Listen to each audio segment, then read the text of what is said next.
2020.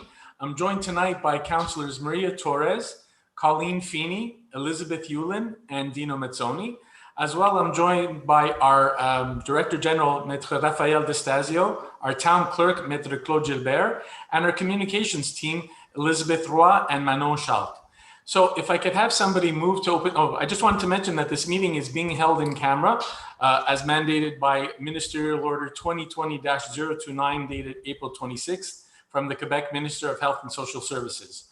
So if je peux avoir quelqu'un pour proposer l'ouverture de la séance, s'il vous plaît. Oui, Monsieur le maire, je propose d'ouvrir la séance. Merci, la conseillère Torres. Je peux voir de l'appui, s'il vous plaît. Monsieur le maire, j'appuie la résolution. Merci, conseiller Mazzoni. Tout en faveur, s'il vous plaît. Oui. Thank you very much, everybody. I just wanted to know, Councillor Yulin's having a little bit of some technical issues with the video portion of her connection tonight. Her audio portion is working perfectly, so you just may notice that there's a little bit of a lag in her video portion, but her audio portion, the audio portion is working perfectly. There's no visitors to acknowledge because we're meeting in camera. Alors, je demande pour l'adoption de l'ordre du jour, s'il vous plaît. Monsieur le maire, je propose d'adopter l'ordre de jour de la séance ordinaire du mardi 29 septembre 2020, tel que modifié ci-après, de supprimer ou d'enlever le point 11 de l'agenda et en remplaçant le point 16 qui était anciennement avis de motion, lecture et adoption de règlement par le suivant, acceptation d'une offre d'achat lot 1 292 196. Merci, le conseiller Mazzoni. Je peux voir de l'appui, s'il vous plaît. Oui, je l'appuie. Merci, la conseillère Yulin. Tout en faveur, s'il vous plaît. Oui. Merci, ça a été adopté. L'approbation des procès verbaux. If I could have somebody move, we have four ordre jours that we need to, four procès verbaux that we need to adopt. The regular, the one from the regular meeting of the 31st of August, the one from the 10th of September, which dealt with Planning Advisory Committee issues, the one for the 21st of September, which dealt with la Programme de gestion des actifs municipaux. It was to allow us to apply for a grant or to modify for a grant. And the one for the 24th of September that dealt with the contract for garbage. I think it was for the garbage contract. So if I could have somebody move the approbation des procès-verbaux, s'il vous plaît. Oui, Monsieur le maire, je propose d'approuver les procès-verbaux des séances du conseil tenues aux dates suivantes. Séance ordinaire du 31 août 2020, séance spéciale du 10 septembre 2020, séance spéciale du 21 septembre 2020, séance spéciale du 24 septembre 2020. Je vous remercie, la conseillère Yulin. Je peux voir de l'appui, s'il vous plaît. Je l'appuie. Merci, la conseillère Torres. Tout en faveur, s'il vous plaît. Oui. Thank you very much. Ça a été adopté. There's nothing under correspondence. We'll move right to report of the mayor. Good evening, everyone. Bonsoir à tous. Welcome to our regular council meeting. We will answer questions from residents that have been submitted until 3 p.m. today on any topic. In the second question period, we will take questions pertaining to the agenda submitted via our website during this meeting. Bienvenue à notre réunion régulière du conseil municipal. Nous répondrons aux questions des résidents soumises jusqu'à 15 heures aujourd'hui sur n'importe quel sujet. Au cours de la deuxième période de questions, nous répondrons aux questions relatives à l'ordre du jour soumis via notre site web lors de cette réunion. I had a follow-up phone call today organized with the help of Minister Marc Garneau's office with Fiona Murray and Olivier Kenville from CN. Ms. Murray is VP of Public and Government Affairs, and Mr. Kenville is Director of Public Affairs. They shared with me a new directive called a General Bulletin Order, a GBO, that has been issued by the Rail Traffic Center in Edmonton, stating category that trains are not to idle in the area behind the houses on Ronald Drive unless it's an emergency and prior authorization has been obtained. To be clear, it will not be the decision of a local crew. As well, they have stated that the area in question is not and will not be a crew change point unless a crew is to be changed in an emergency as noted above. They also wanted to clarify some things that I wanted to share with you. The average number of trains has been decreasing annually. In 2016, it was an average of 19 trains per day, and in 2020, the average is 16. As well, they are building a retaining wall along their tracks. It is not considered a crash wall. And finally, they wanted to clarify that the tunnel that used to be in the sector, used to be in place in that sector, belonged to the MTQ, and it was the MTQ that decided not to replace it when they undertook the work to rebuild the Turcotte.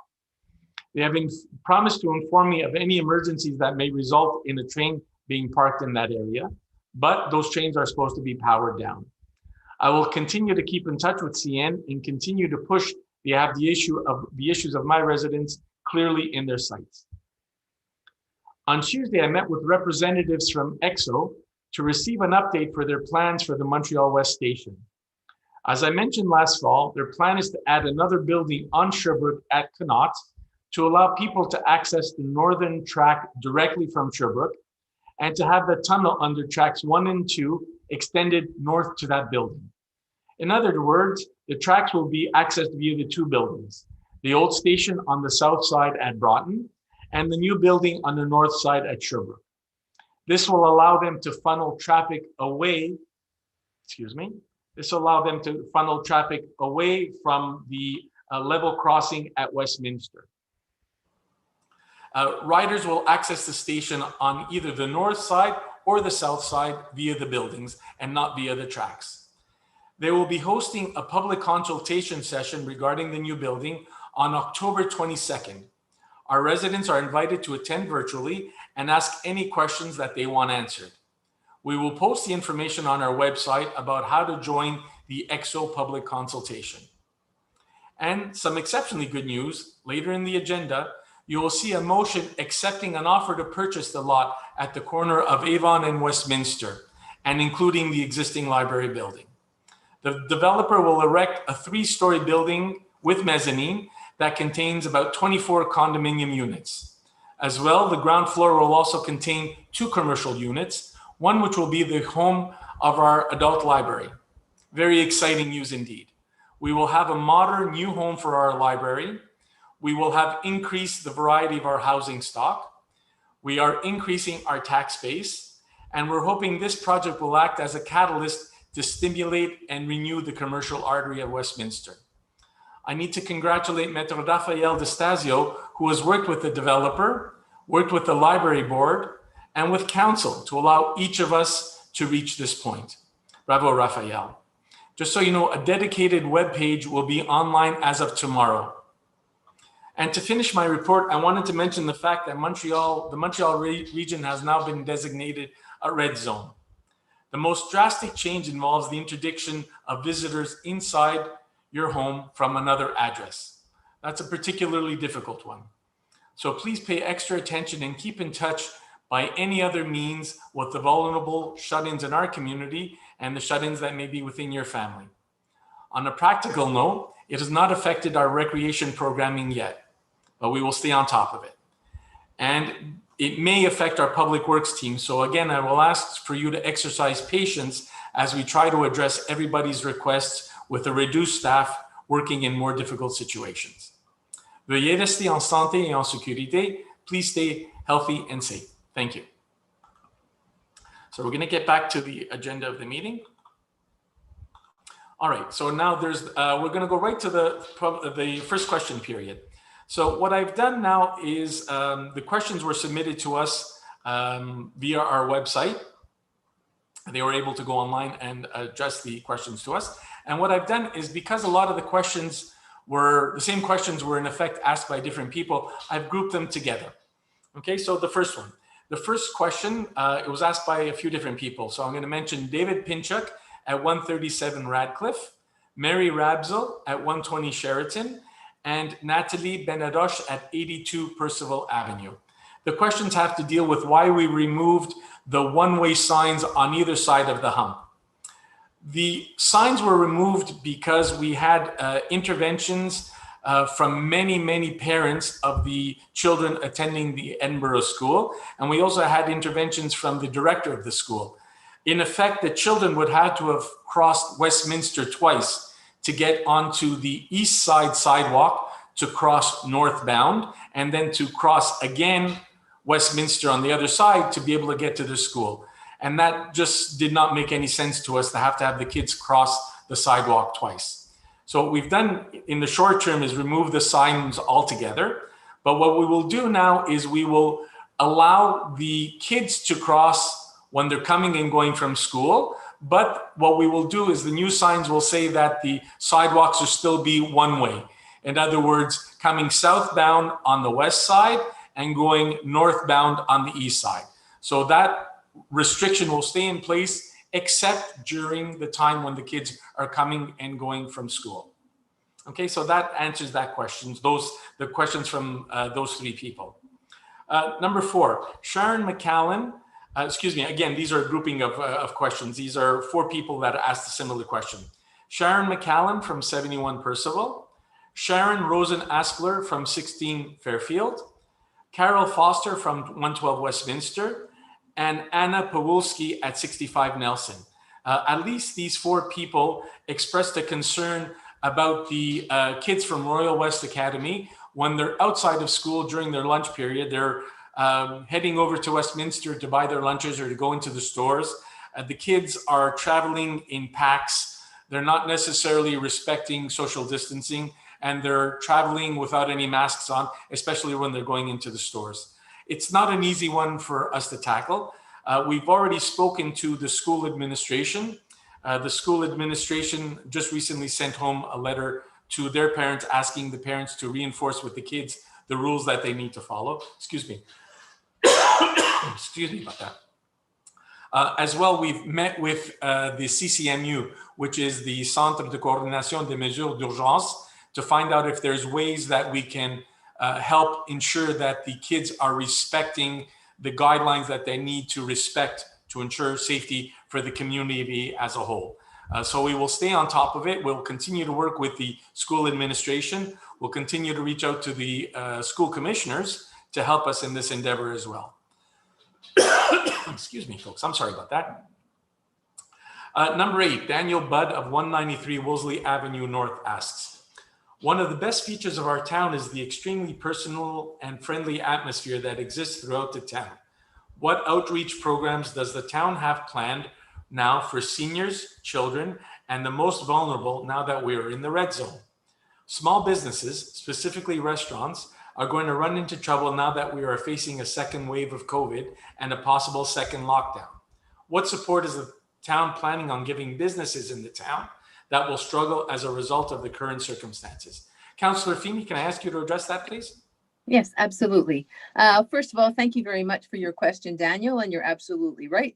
That is one of the strong points of Montreal-West. We're personal and we're friendly. I'll start with answering the question about the businesses.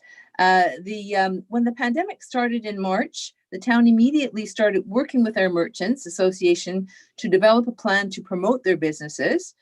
First and foremost, we sent out bulletins encouraging residents to buy local. And then also the restaurants developed a takeout menu, which was available initially to our seniors and then to the rest of the public. And the town provided volunteers to deliver these to the seniors on a pre-order basis who were interested. There's no more interest in that at the moment, but we can revive that again if the need arises. So yes, we're very interested in working with our merchants. In terms of any other assistance, it's not like the merchants are paying us business tax. They do not pay the municipality business tax. The only thing they do pay us is, the only thing we get from the merchants or from the businesses is property tax, and that is paid by the owner of the property, who is not necessarily the business owner. So there's really not much that can be done there, but we will continue to encourage people to buy local and see if they have any other ideas for us to help them. Insofar as the programs are involved, we do have a program in place for our seniors, which has been going on for 6 months. And there's 2 phases to it. One phase is we have volunteers who go out and buy groceries for the seniors in need. And then there's another part of it, which is a broader, where we do telephone check-in calls. And I really want to thank our volunteers for that. That has been very successful. That has continued on, and it will continue on. I think perhaps Councillor Yulin might have something else to say about programs for some of the younger people. Thank you very much, Councillor Feeney. Councillor Yulin? Councillor Yulin, you're on mute. All right. Technological challenges. Thank you for your question. Yes, we are a very family-friendly town, and that's why a lot of people move here. I'll be speaking in more length about this in my report, but just so you know that we'll be opening up another ice skating rink at Davies this year, especially for the situation we have with COVID. All of our fitness programs for adults and programs for kids will be running, of course, according to the guidelines, even though we're in the red zone. And the recreation department is planning a whole slew of other activities, mostly outdoors, for the coming season. So we are taking into consideration what's going on with us here in town with the pandemic. And we're going to continue to provide services for families throughout it all. But thank you for your question. Thank you very much, Councillor Yulin, and thank you for your question, Mr. Budd. The next question comes from Tanya Radhakrishna at 127 Percival. Regarding the special allowance for tempos, etc., in people's backyards as a way to gather in winter, have you had guidance from public health, either Montreal or Quebec, regarding this? A tent-like structure risks becoming much more indoor-like than outdoor in the winter, with the doors and flaps closed. According to Toronto Public Health, and she says I couldn't find anything local, outdoor spaces must have at least 2 full sides open to the outdoors and not be substantially blocked in any way.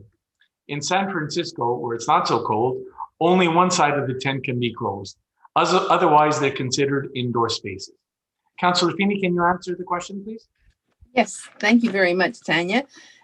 First of all, it's an excellent question. And the first time this sort of idea has arisen, the temporary allowance was permitted on the request of some of the residents. We have, since your question, attempted to find guidance from the provincial government as to what they do consider to be outdoor space, and we've been unable to get a clear answer. We will continue to do some more research on this, and we will let residents know when we do find that out. And as you know, the situation is constantly evolving in terms of what is permitted and what is not permitted. And at the moment, indoor gatherings are not permitted. So if it turns out that a tempo or a tent with 3 sides covered is considered an indoor gathering, then people would have to follow the regulations as imposed for indoor places. But we will continue to look into this. It's really an excellent point. Thank you, Tanya. Thank you very much, Colleen. I just wanted to mention Tanya has been working very closely with Raphael. Tanya is the chair of the library board, and we've been in constant contact through this whole process with the sale of the library lot. Question comes from Marion Lennon, 143 Bedbrook. One of your trees at the front of my neighbor's property at 145 Bedbrook is damaging our properties. Branches are overhanging my eaves trough and roof, and the tree beams are clogging everywhere. The tree pruners said that they cannot prune anymore, it will die. They said that they will bring it to your attention. We have heard nothing and wonder where this matter stands. Thanks. Councillor Torres, can you address the question, please? Councillor Torres, you're on mute. Sorry about that. Yes, absolutely. I just got information about these issues. Thank you so much for addressing it to us tonight. I do believe, yes, you're right, that 2 of our blues went maybe 2 weeks ago to prune it. And I do believe they also said that they didn't, in their opinion, the tree didn't require any further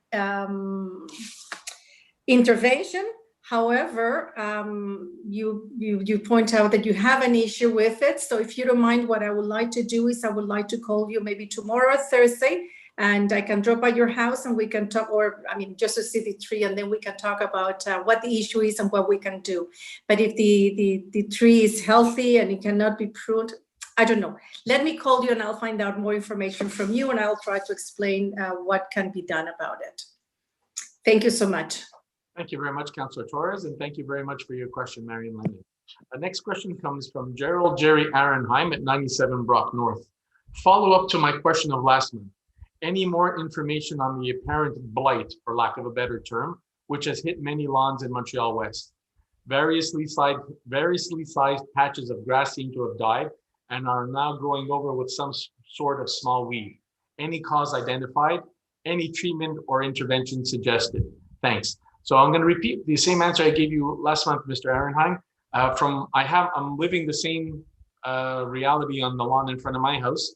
The people who come take care of my lawn say it's because of white grubs.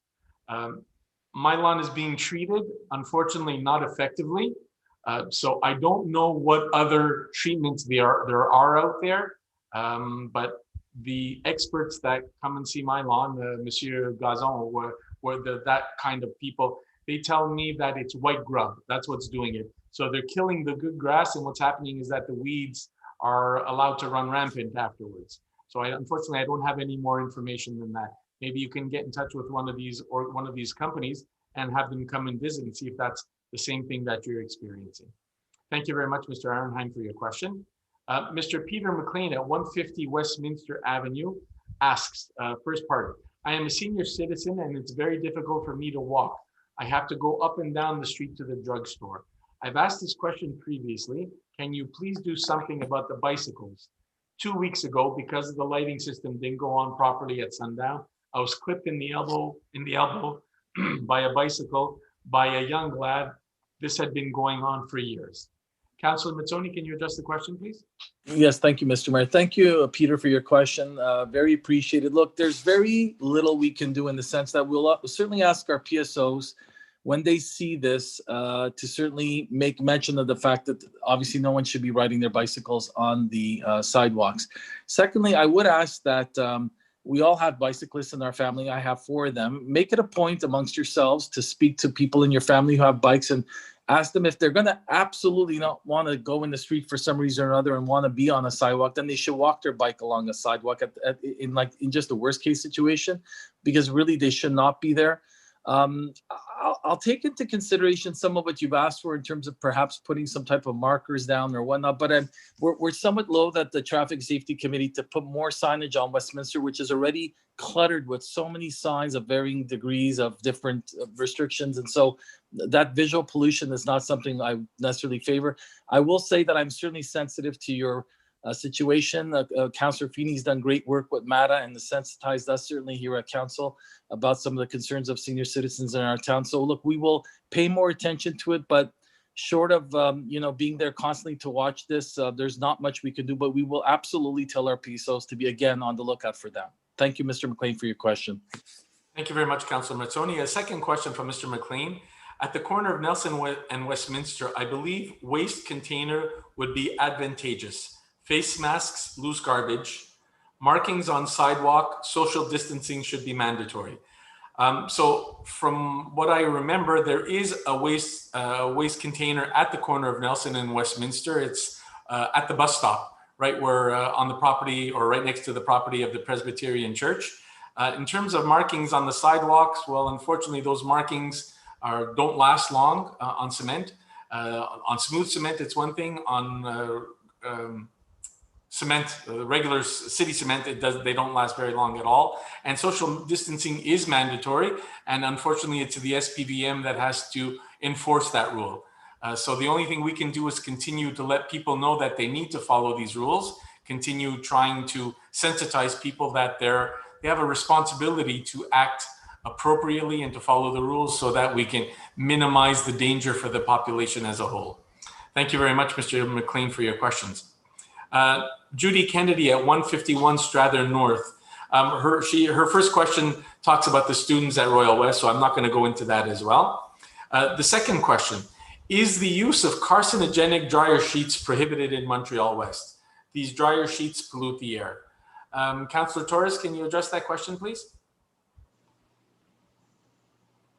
Yes, we were just talking about that, and we've never heard of this. However, we'll do a little bit of research to see what we find about it, and then let you know. Either I will call you, or maybe next council meeting I'll give you an answer. But no, they're not.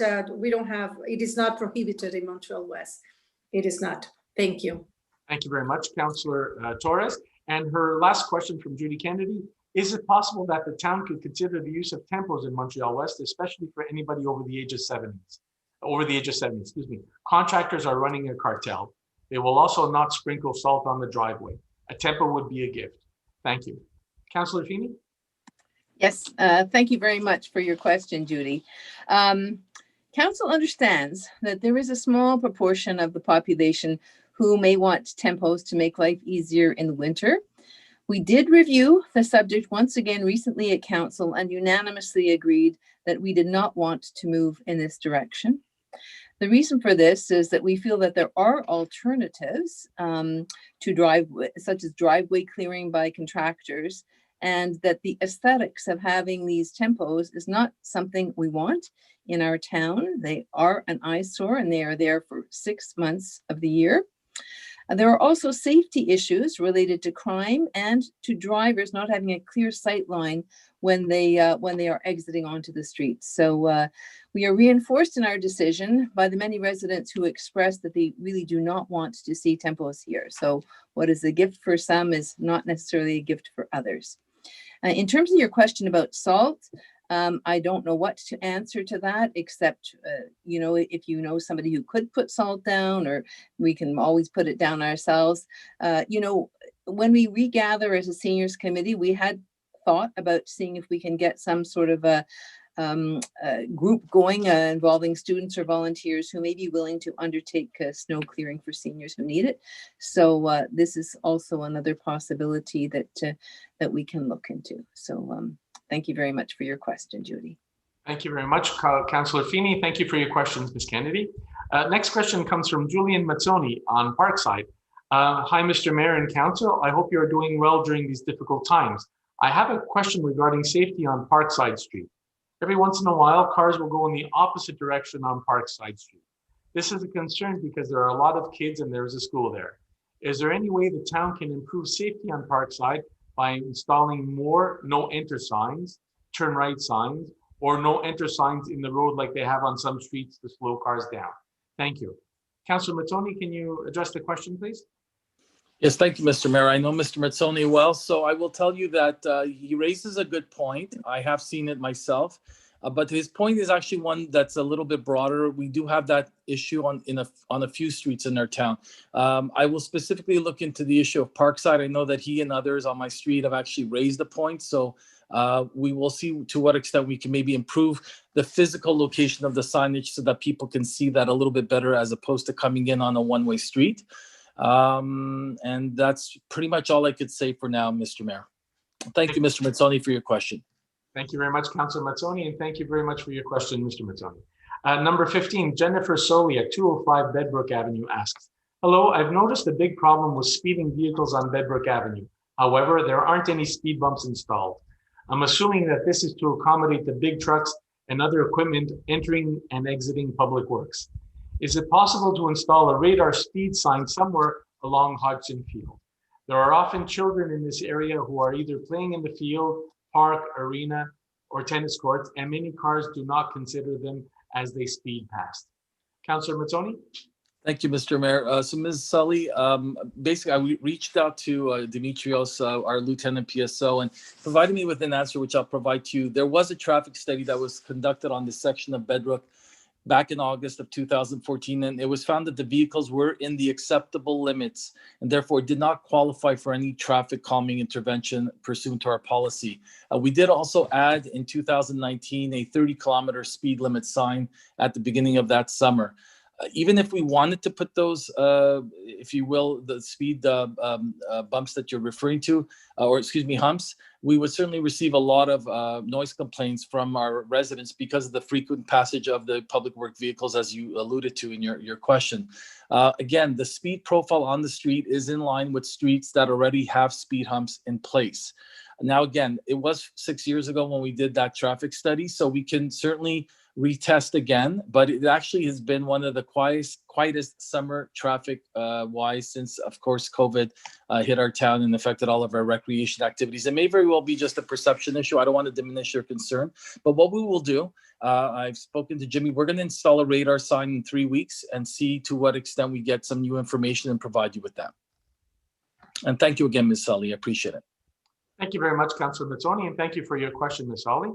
The next questions, 3 questions come from Merle McPhail at 8023 Avon. The street light located on Ballantyne South, north of Avon, on the east side, near the fire lane, seems to have a very short illumination time and does not seem to read or pick up when people are near it. It only seems to go on when a car goes by. So can the light be made more sensitive to all sorts of traffic and stay on for a longer period so that you can walk more than a few feet before it goes off, leaving us in the dark? There is no other street lighting in the immediate area. Councillor Torres? Yes, hello, Mrs. McPhail. I think the street light that you referred to doesn't belong, it's not a public street light. It doesn't belong to the town of Montréal-Ouest. I think it might belong to one of the properties there. So there is not much we can do about it since it doesn't belong to the town of Montréal-Ouest. However, I will walk by tomorrow and see where the light is located, what does it do, just to confirm it. But right now I can tell you, I'm almost sure that it doesn't belong to us. Thank you. Thank you very much, Councillor Torres. Another question from Merle McPhail. Why are there no parking signs on Brock South, north of Avon Road, on the east side? These 3 now and 2 portable signs have been stationed there for about a month or more. Who do they belong to and why are they there? Councillor Feeney? Yes, thank you very much for your question, Mr. McPhail. The Energier had obtained a permit to do a residential connection at 39 Brock South, and that is valid from September 11th to September 30th. So I believe they are their signs, but on the good front, the permit is valid to September 30th, so they should be coming down soon. Anyway, hope that answers your question. Thank you very much for your question, Mr. McPhail. Thank you very much, Councillor Feeney. And the last question from Merle McPhail. I noticed that town workers were not wearing masks while repairing the sidewalk on Brock South. 1 was and 2 were not. What is the town policy regarding people working close to each other, even if they are outdoors? And this is a policy, a town policy, but it's as much a CNESST policy. If they are less than 2 meters apart, they need to have either to have a mask and either a full face shield or protective glasses. That's if they're working less than 2 meters apart. Okay, thank you very much for your questions, Merle McPhail. The next question comes from Barry Goods, 342 Brock Avenue North. Read traffic safety and enforcement. Since March, I've done a lot of walking around the town and I've seen countless examples of horrible and dangerous driving, complete and near complete disregard for stop signs and speed limits. Police patrols and especially enforcement appear to be nearly non-existent. Not being a regular meeting attendee, I asked first if this issue is already under discussion, and second, what can be done to increase police visibility? Thanks. Councillor Mazzoni? Yes, thank you, Mr. Mayor. Barry, I feel your pain. I don't think you're wrong. I think, frankly, I've seen it myself. I've actually talked about it in caucus. We've talked about it over the years. I mean, one of the things when you want to talk about increasing police visibility, part of the answer is all of us here in our town. You need to pick up the phone. You need to write to the SPVM, call the SPVM. Certainly, I'll make it a point. I know that I'll pass the message in a moment to the mayor because I know he wants to say something. But you know, that is really what we need to do. We need to complain. Certainly, you know, writing, it has an impact. I mean, we are impacted by a lot of what you as residents tell us. We're very attuned to social media. See your comments on social media. We react to those things. So all I can really say is bang the drum, because you're not wrong. I have anecdotally noticed that people are going through their stop signs much more than in the past. I am very fearful of what, God forbid, could happen as a result of that. All I could say is that you got to be vocal. Mr. Mayor? Thank you very much, Councillor Mazzoni. I just want to use this maybe as an occasion for me to reach out to the new commandant at Station 9. Station 9 now has all the people, all the officers that were at Station 11. They've all been combined here to the Station 9 on Westminster. So I'll reach out to him this week and see if I can get a little bit increased level of cooperation from the SPVM and our public security to help address these punctual needs for increased SPVM surveillance. Thank you very much for your questions, Mr. Goods. Paul Lariviere at 80 Percival asks, hi, when will the refurbished basketball court be ready? Will the court surface itself be renewed, or is it just the post and net? If the court surface isn't renewed, will there be new painted lines? Councillor Yulin? Certainly. Thank you, Paul, for your question. So the posts and the boards and the nets are all going to be up next week. We're not resurfacing the basketball court, but we will repaint the lines. So that's hopefully answers your question. Thanks for asking. Thank you very much, Councillor Yulin, and thank you very much for your question, Mr. Lariviere. Anne Péloquin au 106 Avenue Easton à Montréal-Ouest demande: est-ce que l'avenue Easton est devenue un stationnement pour les autobus scolaires? Depuis près de 2 ans, un autobus scolaire se stationne le jour sur l'avenue Easton, près de Broughton. Or, aucun autobus scolaire ne dessert l'école la plus proche, soit l'Académie de Montréal-Ouest. Aujourd'hui, 2 autobus scolaires y étaient stationnés.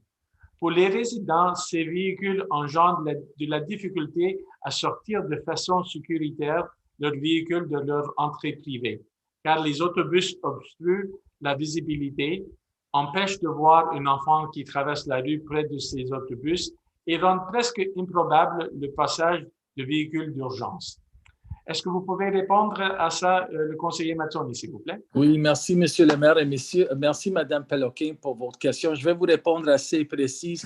Je crois qu'il s'agit d'un conducteur d'autobus qui travaille une split shift, comme on dit, comme ils font tous. Nous n'avons aucune disposition dans notre réglementation pour interdire le stationnement d'autobus, sauf la rue, excepté la limite de 4 heures qui s'applique à tout véhicule, ainsi que le stationnement de nuit sans permis. Nous avons une disposition pour interdire les remorques et les véhicules commerciaux de stationner plus que 60 minutes dans une zone résidentielle, excepté pour un déménagement.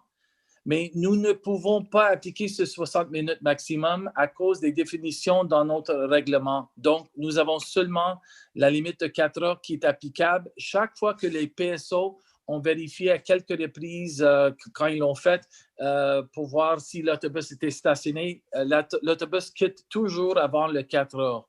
Alors, on va une autre fois essayer de prendre connaissance de ce qui se passe dans ce secteur, mais je pense que les règlements sont assez clairs et on va être diligent pour essayer de voir que ça se fait pas encore.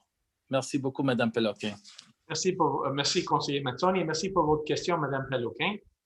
Nick Giannis at 84 Percival asks, with the west end of the Turcotte project nearly complete and with hopefully less traffic running through the town connecting St. Jacques via Avon Road, is there a plan to repave Avon Road between Westminster and Ronald Drive? The condition of the road is truly abysmal. I would also hope that the cost of the repaving would be borne by the Turcotte project, given that the bypass traffic is what accelerated the deterioration of the road. That's an excellent question, Mr. Janis, and I can answer yes to both cases.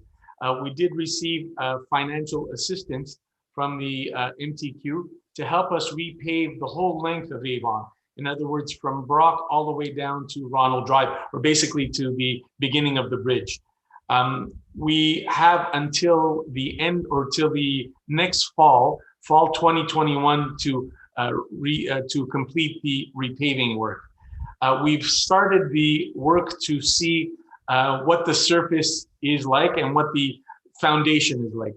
What we found out is that the foundation on the section that's between Westminster going down the hill, it's a cement foundation, and many sections of that foundation need to be repaired before we put another layer of asphalt on it.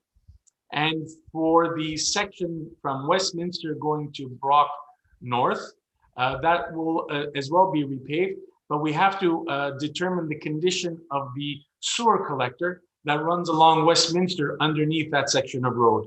While we repave that, we will be putting in some permanent traffic calming devices, or similar to what's there already with the bollards. But before we put anything permanent, we need to see the condition on whether or not we need to fix that sewer collector that runs underneath Valentine, underneath Avon. So the work will be done by next fall or by the end of next summer, Mr. Janice. And yes, we have received some financial assistance from MTQ. Thank you very much for your question. Domenica Puccini at 24 Ronald Drive asks, good evening, Mayor Masella and councillors. Previous requests. One, the gas line was repaved poorly on the south side of Ronald when the gas line was installed a few years ago. Condition is worse every year, especially in front of my house at 2224 Ronald. It is sinking and creating a gap with the street pavement. Requires new paving. So we've been in touch now with, our urban planning department has been made aware of this, and the public works department has been made aware of this. And we're going to be reaching out to Energy or to GasMet, who installed the line, to let them know that the repair that they made is no longer holding, and we can see if we can get that fixed. The second question from Mrs. Puccini, the stairs leading from Courtney down to Ronald have been in dangerous condition for a few years, urgently in need of repair. The stairs are not in dangerous condition. They do need to be cleaned. We close those stairs for the winter. We don't de-ice them. We think it's very dangerous for anybody to be going down those stairs when there's ice. So they will be cleaned and inspected before they're closed for the winter. So they will be closed for the winter, and they will be inspected and cleaned very soon. And please update residents on the formal complaint to the Canadian Transport Agency, Mark Arnault, and CN's Chief Legal Officer. Thank you. As I mentioned before, Mrs. Puccini, I had a conversation today with the Vice President of Government Affairs and Public Affairs, and with the Director of Public Affairs at CN. And they've reiterated to me that they have now issued a general bulletin order that goes across to all train crews that the trains are no longer supposed to be stopping behind your houses there. So that was part of your complaint. Part of the other complaint was about the tunnel and the noises emanating because of the lack of the tunnel. And CN says that that tunnel decision to remove the tunnel was a decision of MTQ, and maybe MTQ needs to be questioned a little bit more or involved in the request made to the Canadian Transport Agency. So I hope that answers your questions for now, Mrs. Puccini, but you can rest assured that that's very, very high up on my radar now, and I will continue to intervene with CN as the situations arise. Mike Pechev at 66 Ronald Drive asked two questions. The first one, the minutes from the Comité de Bon Voisinage reveal that CN and MTQ have made every effort to avoid addressing the issue of building proper noise and vibration protection wall along Ronald Drive and Brock South after dismantling the tunnel.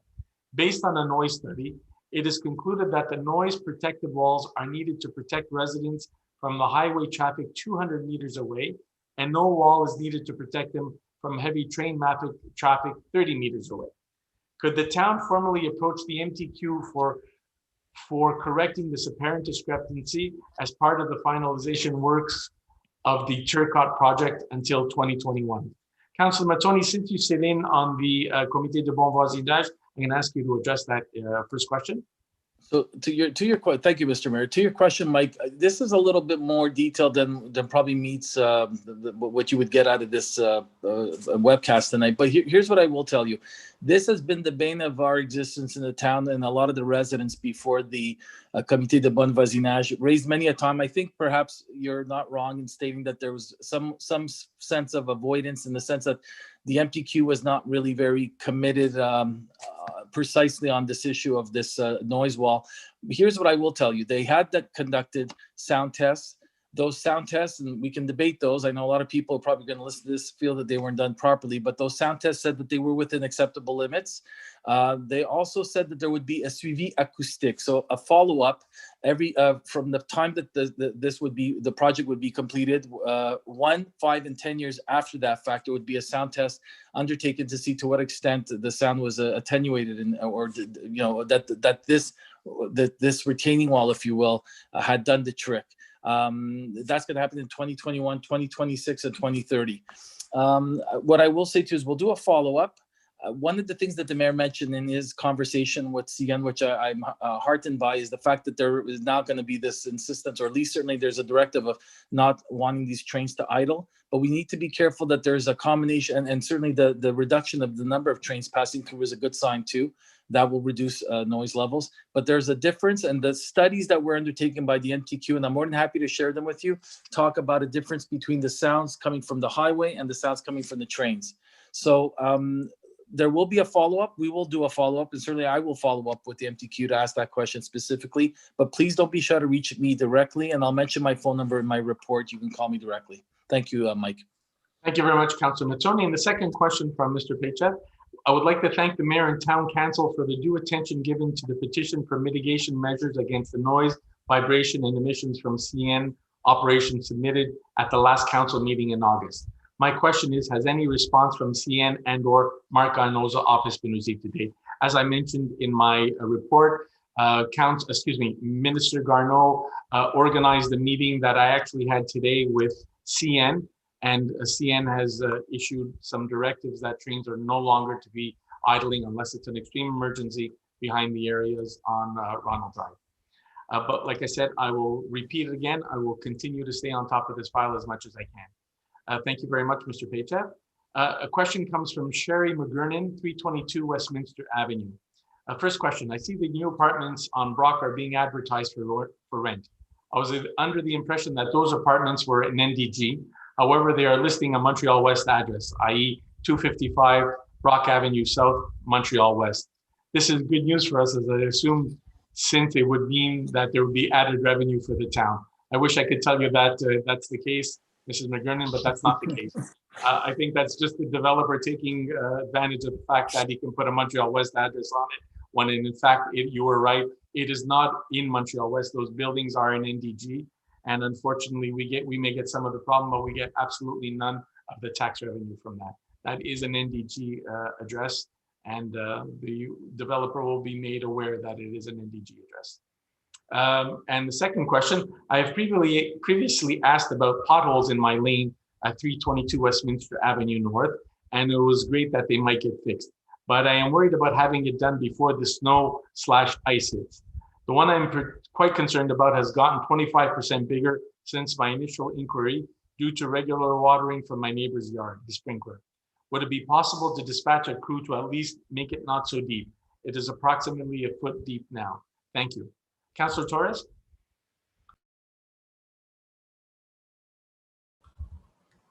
Councillor Torres, her screen is frozen?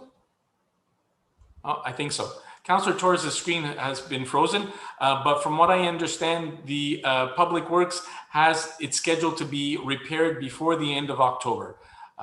That's the word that I received from Councillor Torres before. So before the end of October, that work will be completed in the lane behind you. Thank you very much for your questions, Mrs. McGurnan. The last set of questions comes from Philip Bergeron, 23 Garden. So the first question, R.D. Paul Park. Can someone do something regarding the plastic garbage bag hanging on the fence at R.D. Paul Park? I understand the reasoning for the bag so that dog walkers can put their poo bags in the garbage bag instead of throwing it over the fence, missing the garbage and littering the park. Can we either move the garbage on the fence side of the street or move the garbage much further within the park so that dog walkers keep their poo bags to dispose at home? Councillor Yulin, please. Yes, thank you, Phil, for your question. I have to say we discussed this before coming online this evening, and we are not aware that the Public Works Department has in fact put that bag there. We did get your photo to show us what it looks like, so we're going to have to do a little bit of investigation and see whether or not they did in fact put it there, or whether it was just a resident who put it there. But yes, it's quite unsightly, and we're going to look into seeing if Public Works put it there, what the rationale was. But thanks for bringing that to our attention. Thank you very much, Councillor Torres. The second question, tolerance for temples to be erected in rear yard only. This causes my home prejudice as my home is on a corner lot, which will result in any temple structure be visible from the street.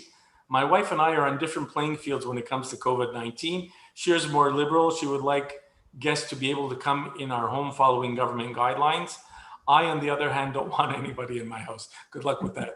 Councillor Feeney, if you could address that, please. Okay, thank you very much for your question, Philippe, Mr. Bergeron. You're right in one way. This is not a new bylaw. This is merely a tolerance of a current bylaw. As such, it does not constitute a prejudice under the law.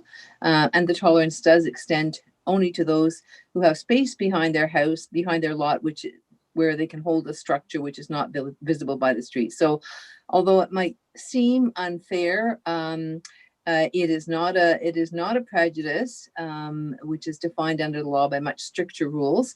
And in fact, a corner lot is often subject to different bylaws, such as the type of fencing they have, the kinds of setbacks, et cetera, et cetera. So what can I tell you? Good luck with your gatherings. I will say, though, that gazebos, you are permitted to have a gazebo as long as it abides by our current bylaws. So you might want to consider that one. Anyway, thank you very much for your question, Mr. Bergeron. Thank you very much, Councillor Feeney. And the third question, Sani North cleaning sewers in Montreal-West.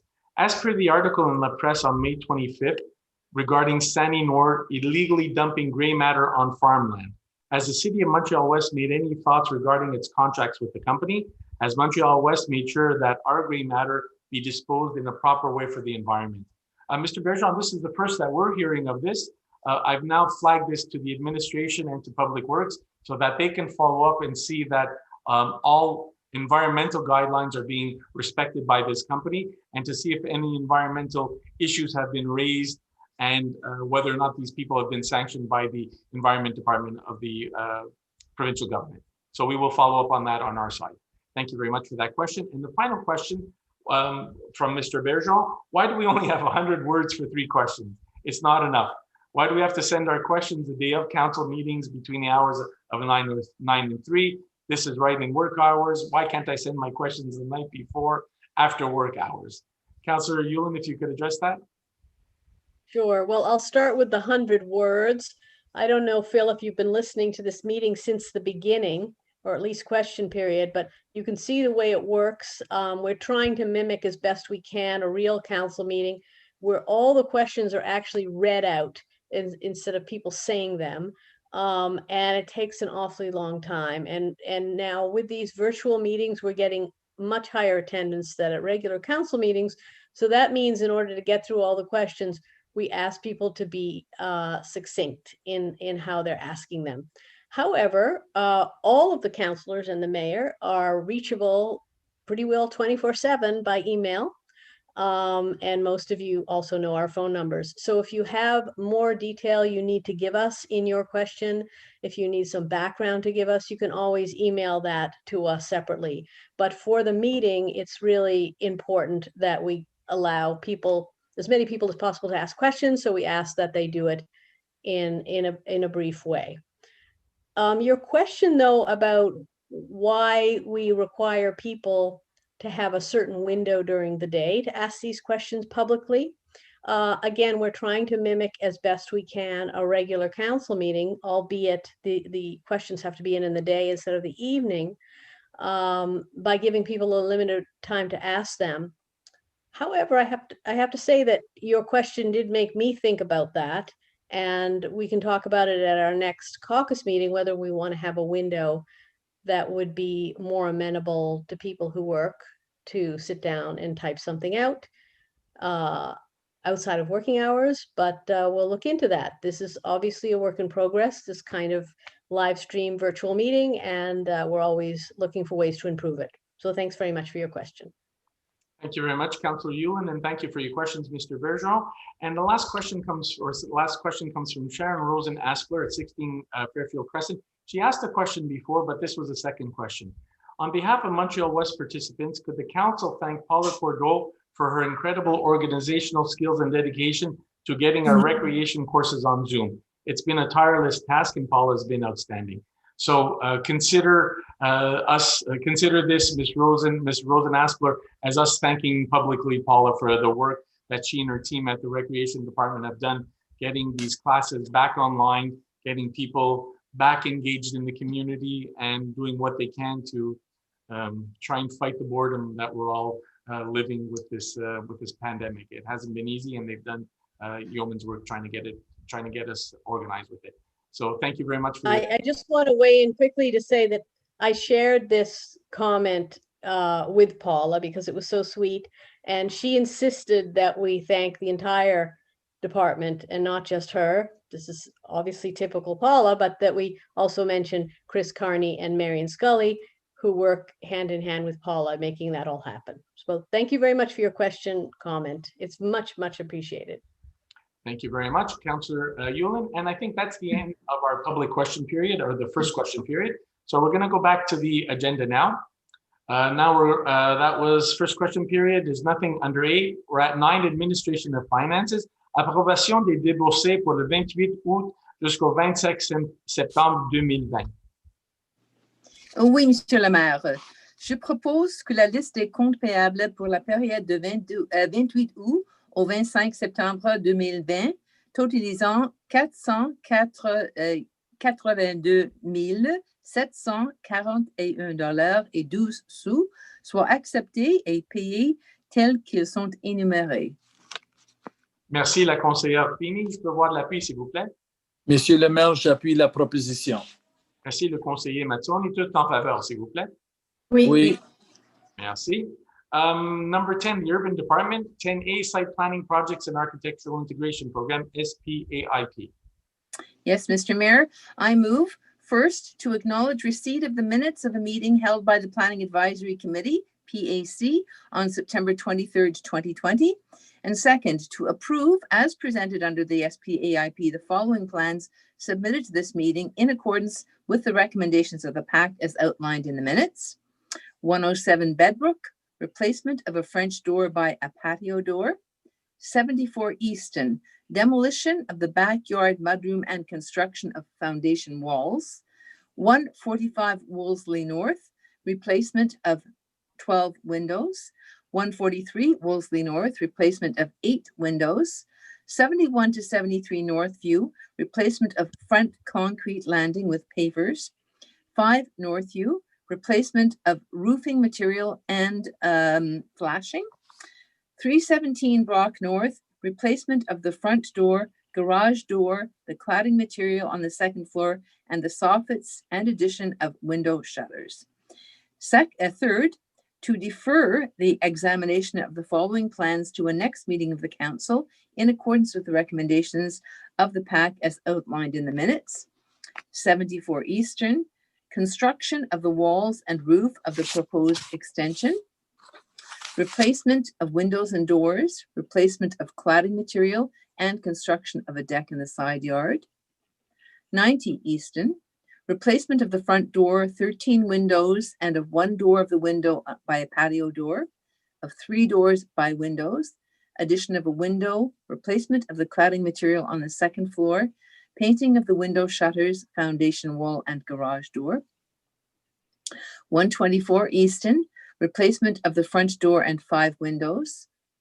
317 Brock North, replacement of the front door, garage door, the cladding material on the second floor, and soffits, and addition of windows and shutters. Excuse me, I'm just noticing that that project at 317 Brock North has been listed twice, first under approval and second under deferral. In fact, it is under deferral. So I just want to make that correction before it's seconded. Thank you very much, Councillor Feeney. Can I have somebody second that, please? Yes, I second that. Thank you very much, Councillor Yulin. So if I could have a vote on that, please, on that amendment, removing 317 Brock North from the approved and just leaving it under the deferred. All in favor? Aye. Aye. Aye. Thank you very much. And the next one, Public Works. No, that one's been tabled for now. Human Resources, nothing. Nothing under appointments. We'll go right to councilors' reports. And as I said, in our caucus, each have 90 seconds.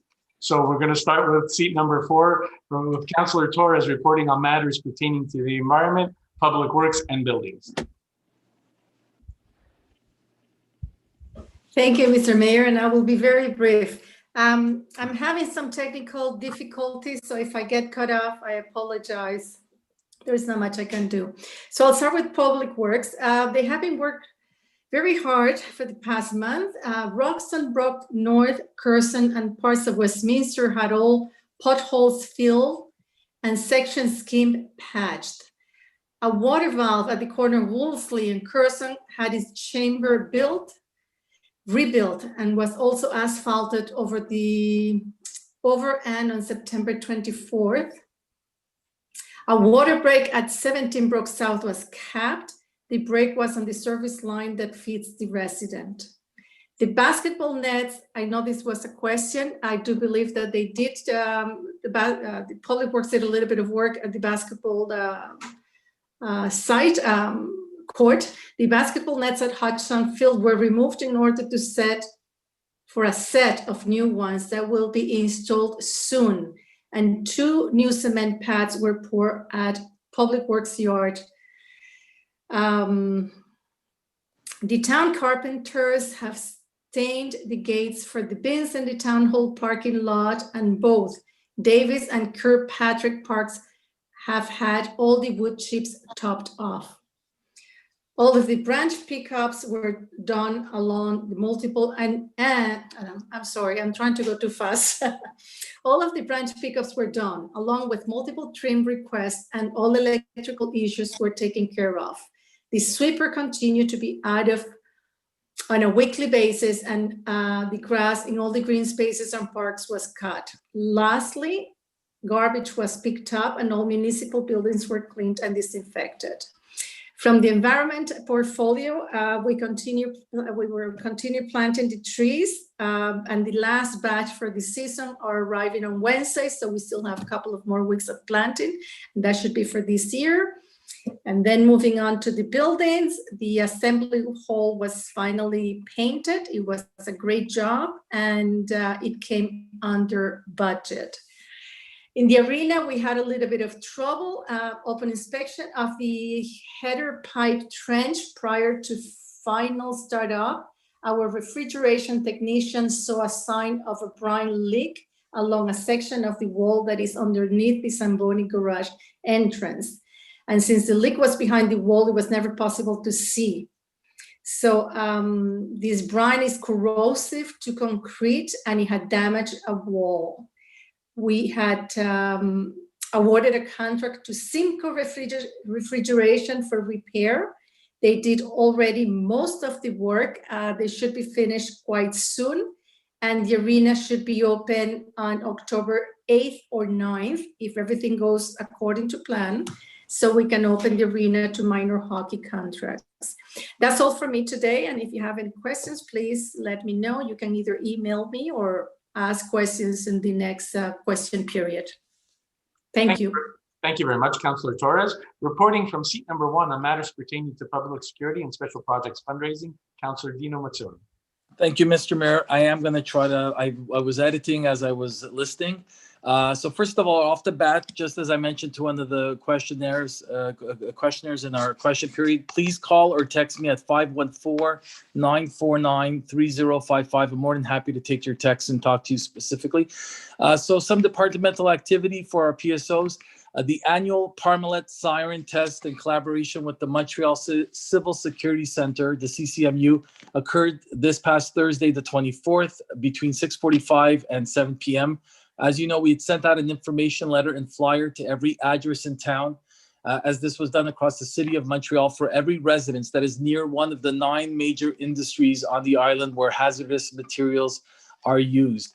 On the day of at 6 p.m., we also conducted an annual test of our Code Red emergency notification system. This is quite important. The system allows us to rapidly convey any important emergency information or alerts to our residents within a matter of minutes by telephone, by text, and email. If you did not receive anything or you wish to sign up for this Code Red, please go to the town's website and enter Code Red in the search box in order to be directed to the sign-up page. By the way, we did receive some feedback from residents that they did not hear that siren. It's important to note that the warning radius extends to just less than 2,000 meters from Parmlet. Therefore, it's possible that the siren may not have been heard at the fringes of our town. And of course, sound can be influenced by weather conditions. Certain crime stats for the month of August 2020. We had 2 reported thefts provided to us from our SPVM, the police. Basically thefts of materials or items from inside the vehicles. However, we were only aware of 1 incident because the second was not reported to our PSOs. Again, I urge you, as I do, I've been saying this for years, if you ever make a complaint to our police, yes, they do report it to us eventually, but not right away. It's always good, belts and suspenders, call our PSOs too, okay? We had, by the way, just a notable call that happened recently. We had a confirmed structure fire in the business district of Westminster on the evening of Thursday, September 24th. We blocked Westminster in both directions between Milner and Curzon for safety and to allow the fire department to do its work. The fire started inside the wall between 2 businesses, but we have not been informed on the cause.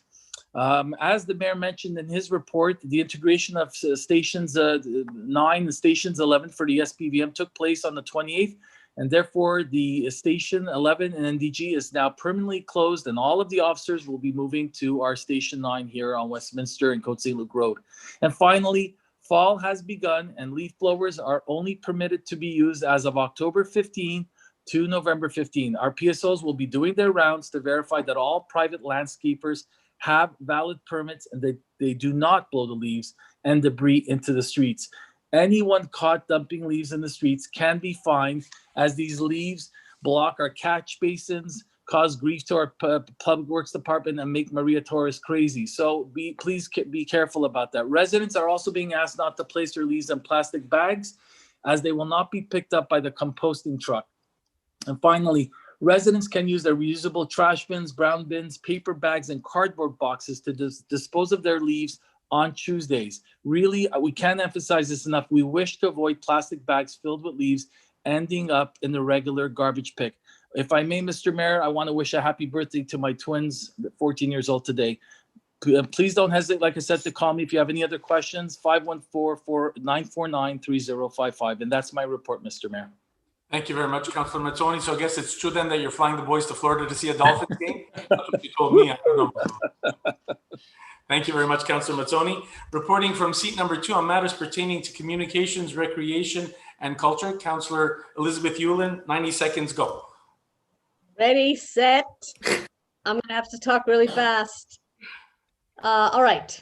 The Fall Community Center and Fitness programming began the week of September 14th, and all programs are offered either in person, and some have an online option as well. So far, both types of access are running very smoothly, and several community groups have already started to resume their activities at the community center, of course, with limited access under the new COVID guidelines. There were no in-person seniors activities this month, but some fall adventures are in the works. Of course, now that we're in the red zone, a lot is up in the air about that. We were going to try to have a couple of in-person activities, but the situation is changing so rapidly, it's really hard to say with that particular group. In special events, Canada Heritage Day was held with the Family Duathlon on September 13th, and due to threatening weather, the pop-up musical entertainment was rescheduled for the 19th at Strathern Park and the Westminster parking lot. Also on the 19th was the Katam Musical Theatre performance, which drew over 100 residents to watch at the Royal West Field. Our next event will be Halloween, featuring pumpkin, pet, and house decorating contests, all judged virtually. Some residents have been asking us about guidelines for Halloween trick-or-treating and Halloween parties. I have to say, we all know that we're in the red zone now until the end of October. So the likelihood that we're going to have much news for you about Halloween is small. But when we get news about what we can do on Halloween, we'll let you know. I think that we're going to be sticking for now with the virtual activities. If you're a relatively new resident, perhaps you'll know that the past few years we've been delivering welcome baskets to all the new homeowners in town. We began delivering these 2020 baskets this month, along with lots of town material. Approximately 14 merchants and community groups have contributed merchandise and information to the 40 baskets we prepared. So if you're a new resident and you haven't already received your basket, you can pick it up at the community center. The Fall Artist Showcase theme, Ça va bien aller, will be mounted this week. So please check it out at the town hall if you happen to be there on other business. The pool season ended on September 13th, and we were very pleased to be able to extend the season right into mid-September this year. It was one of those activities that we could continue to provide, and we had over 9,000 visits over the summer. So we were very pleased with that. At the arena, the skate park has now closed, and the ice rink will be open the beginning of October. Changes, of course, have been made to the scheduling, so there'll be a time period in between groups to do the sanitation. I made mention earlier of the need for safe outdoor activities, and with that in mind, we'll be creating another skating rink this year at Davies Park. So there will now be 2 outdoor leisure rinks just for skating. That would be at Davies Park and at Hodgson's Field, and 2 hockey rinks, one at Hodgson's Field and one at Rugby Park. And this is hoping to encourage as much outdoor activity as possible so you can be healthy and social and safe all at the same time. And the Recreation Department is working on a whole host of other outdoor activities that we're going to roll out as the season goes on. I'm switching quickly now to the communications file to report that this is our 4th regular council live stream meeting, and you can check out all the other ones online, including our podcast of special meetings. I noted last month that we were discussing the possibility of resuming some live council meetings at the town hall, but of course, given now that we are in the second wave, that really has been shelved for now. So please keep abreast of all the activities in Montreal-West and the notices on the e-bulletin. If you don't already subscribe, I strongly urge you to do that via the website. That's it for me. I think it was maybe over 90 seconds, but hopefully not too much. So if you have any questions for the second question period for me, I'd be pleased to answer them. You just send them in online. Thanks very much. Thank you very much, Councillor Hewlin. And just so for the record, that was close to 9 minutes. If I could get now to... It always feels like 90 minutes when you're listening to me, Benny. And reporting from seat number 3 on matters pertaining to urban planning, finance, administration, and human resources, Councillor Colleen Feeney. Thank you very much, Mr. Mayor. I will try to be brief. First, I'll deal with the Finance and Business Office. The dates for the 2020 water tax are as follows. The return of the water, your water meter readings to the town was September 25th, 2020. However, if you have not yet sent in your reading, they will be accepted without penalty if submitted this week. If you do not submit the reading online, you will be subject to a $50 charge as they estimate your consumption.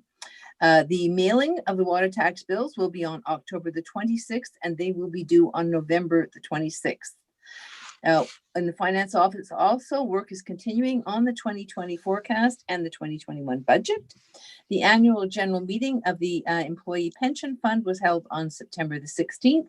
The financial statements and various other annual reports were approved. And the town hall will be closed Monday, October the 12th for Thanksgiving. In terms of the disbursements, it was not a very big month. There was $482,000 of disbursements. So I'd like to give you an idea where your tax money was spent. As usual, the majority of it was spent between deductions at source and benefits and utilities. That amounted to about $183,000 of that amount. There was also a certain amount on infrastructure, sidewalks for $48,000, and also partial payments of preparation for the Avon traffic lights and at Davies Park for another $23,000. Property tax reimbursements were about $20,000. Most of those were due to reassessments because of property tax reevaluations. After that, basically, it's the Public Works Department, as usual, which was about $125,000. And the major expenditure there, of course, is, as usual, again, garbage, which includes the garbage, the recycling, and the composting. That was $56,000. And also another $25,000 for CNCP for work that they were doing on their structure on the level crossing. So that's the major expenditures over everything over $10,000 in this past month. In terms of HR, our communications manager, Elizabeth Roy, will be on maternity leave as of tomorrow. Congratulations, Elizabeth. During her maternity leave, she will be replaced by Manon Schalke. So welcome, Manon. The town is also working on contingency plans so that they can offer essential services in the event that the government imposes new regulations and restrictions. In terms of urban planning, 48 new permits were issued last month. While the town hall is closed, permit applications can be made online only via the town's website. The procedure is explained on the website under Resident Services, Urban Planning, Permits and Authorizations. The next meeting of PAC is October the 7th. Submissions were due the 23rd of September, and after that, October the 21st, and submissions are due October the 7th. Please contact the department by telephone if you are experiencing difficulty submitting your plans. We had hoped to be able to open the offices one day per week to help residents with this, but under the new red zone, unfortunately, that we will have to hold off on that for a little while. Urban Planning has asked me to give you an important reminder. To say to all residents, please, when you're applying for a permit, do not start your work until the permit has actually been issued, or you've at least received confirmation from the Urban Planning Department that a permit will be issued. Permits are not automatic. The department must ensure that they comply with the current bylaws before giving you the permit. And also, in some cases, the project may require PAC approval, and that has to be scheduled into the work too. So if it turns out that a resident starts work that is not permitted, they will be asked to undo it, causing extra hardship and perhaps costs. So in order to avoid such circumstances, we thank you very much for applying for your permit, but we do ask you to not start your work or commit to a particular schedule until you have heard from the Urban Planning Department. So thank you for that. And lastly, on the Seniors Committee, the MATA Plan of Action was submitted to the government for approval as an age-friendly municipality. The committee will meet in the coming weeks to work on priorities and timelines. The volunteers in our senior outreach program during COVID are continuing to make grocery deliveries through Côte Saint-Luc IGA and to conduct their regular check-in calls to the seniors. The program is going very well and will be continued and expanded if necessary based on the ongoing situation with COVID-19. So thank you to all our volunteers. And if you find you are now in need of some of these services, please contact the community center. And finally, the town has been in contact with our local CLSC to see if they would be operating a flu clinic in the town as they have done in prior years. And our seniors were quite interested in finding out about this. The response is that they will not, due to the pandemic. Instead, citizens will have to register for an appointment at their local CLSC, and the CLSC will be sending out information packages about this in the upcoming days. So thank you very much. If you have any questions, please feel free to ask me or to email me. Thank you. What's my time, Benny? Thank you very much, Councillor Feeney. So that's the end of the public reports. There's nothing under deposit of documents. We go to number 16, acceptance of the offer for lot number 1292196.